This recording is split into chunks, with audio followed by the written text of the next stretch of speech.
अच्छा, अब तो मुफ्ती शमून कासमी आपको दरबारी बता रहे हैं, ये कह रहे हैं कि आप सरकार का प्रोडक्ट हैं।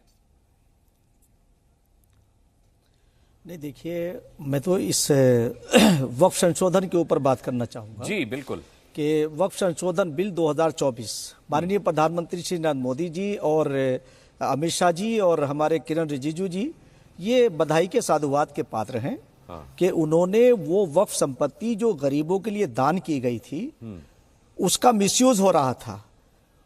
कोई जिनके लिए वो दान की गई थी उनके लिए कोई इस्तेमाल नहीं हुआ, कोई स्कूल नहीं बने, कोई कॉलेज नहीं बने, हॉस्पिटल नहीं बने, बल्कि उनके बड़े बड़े मॉल और ऑफिस बने हैं।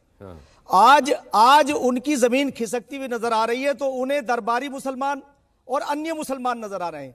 भाई, हम एक पार्टी के सिपाही हैं, तो जहां तक पार्टी का ताल्लुक है हम काम करेंगे, मगर ये तो बताएं कि कांग्रेस की मीडिएटरशिप जिन लोगों ने की है 60 साल तक, उन्होंने मुसलमानों को वोट बैंक बनाया। क्या आप उनसे सवाल करेंगे कि आपने इसका मिसयूज किया है? क्यों नहीं उसका हिसाब होना चाहिए?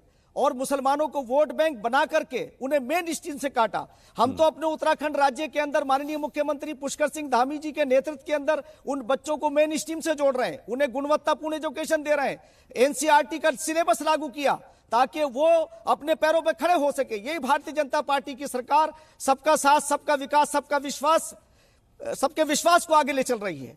आज आपको मैं कहना चाहता हूं, मैं उन लोगों को कहना चाहता हूं जो नेमतुल्ला और जो अन्य लोग हैं कि वो इस बात का जवाब दें। आप संवैधानिक तौर से आप एहतजाज कर सकते हैं, धरना दे सकते हैं, मगर आप कल्बे जव्वाद साहब हो, नेमतुल्ला रहमानी हो या उवैसी साहब हो, मैं उनसे पूछना चाहता हूं कि आप संविधान का रास्ता क्यों नहीं इख्तियार कर रहे हैं? आपको यह अधिकार है कि आप जो है अपनी आवाज उठा सकते हैं, मगर संविधान के दायरे में रहते हुए। और मैं मुसलमानों से एक अपील करना चाहता हूं, मुस्कान जी, आपके माध्यम से, कि मुसलमानों अपने बच्चों का ध्यान रखना। ये भेड़िए हैं, तुम्हारे बच्चों को खा जाएंगे। इनके बच्चे तो इंग्लैंड में पढ़ रहे हैं, इनके बच्चे बड़ी बड़ी ये कह रहे हैं कि ये कानून भेड़िया है, कह रहे हैं कि मुसलमानों के घर जला देगा, ये गरीबों के घर उजाड़ देगा। ये शमून कासमी साहब कौन सा पन्ना पढ़ लिया है? आपको एक बात बता दें, आप नहीं, मैं वही कहना चाह रहा हूं, ये संशोधन बिल का वो पूरा जो फार्मा उसे पढ़े, उसमें कहां कहीं कोई।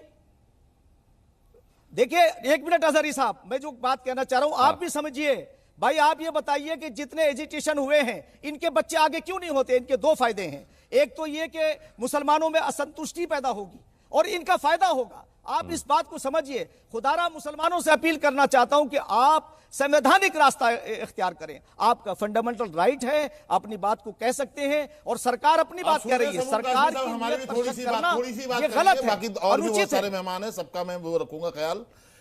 देखिए, आप जिस सूबे के एक विभाग के चेयरमैन हैं, उसी सूबे में बहुत सारी दरगाहों को, बहुत सारी खानकाहों को, बहुत सारी मस्जिदों को और गरीबों के मकानों पर बुलडोजर चला दिया गया है। क्या है ये? और मुसलमानों के, और आप वहां पर देख रहे हैं बैठे हुए। आपको क्यों ना मीर जाफर कहें? बताओ हमें आप, क्यों ना हम आपको मीर सादिक कहें? क्यों ना आपको कौम का गद्दार कहें? क्यों ना कहें? बताओ हमें आप, क्यों ना कहें कि आप भारतीय जनता पार्टी? मुस्कान जी, बताओ हमें आप। मुस्कान जी, देखिए, मैं एक बात कहना चाहता हूं कि अगर किसी वैध जमीन के ऊपर कहीं कोई तो जिसे चाहे सरकार कर देगी, तो बिला बजे की बात ऐसे कैसे कर देगी? मेरे घर को सरकार, मेरे घर को करके दिखाए। संबल पास में बताइए, आपको बताने की जरूरत नहीं है। ऐसा नहीं है, ये नहीं मानेगा आपकी बात। आप वहां मुंह ढाके हुए बैठे हैं, अगर मुझे हैरत हो रही है आप पर। अगर किसी गलत जगह पे कोई कार्रवाई नहीं हुई, किसी सही जगह पे गलत जगह पे कार्रवाई आपकी साथ मजबूरी है, चूंकि देखो, मुझे दरबार की ना आदत है ना मैं दरबारी हूं, और आप दरबारी हो। आपके आगे मजबूरी है। आप कहोगे ऐसा है हमारी, आपको वहां पर रहना है, उन पदों पर रहना, आप सब जानते हो, और वो लोग भी जानते हैं कि आप अपनी कौम के वफादार नहीं हो, आप हमारे भी नहीं हो सकते। मैं ये नहीं कह रहा हूं, ये तो बड़ा हैरत। अच्छा, चलिए, राम कृपाल जी को लाता हूं, शमून कासमी आता हूं आपके पास, आता हूं।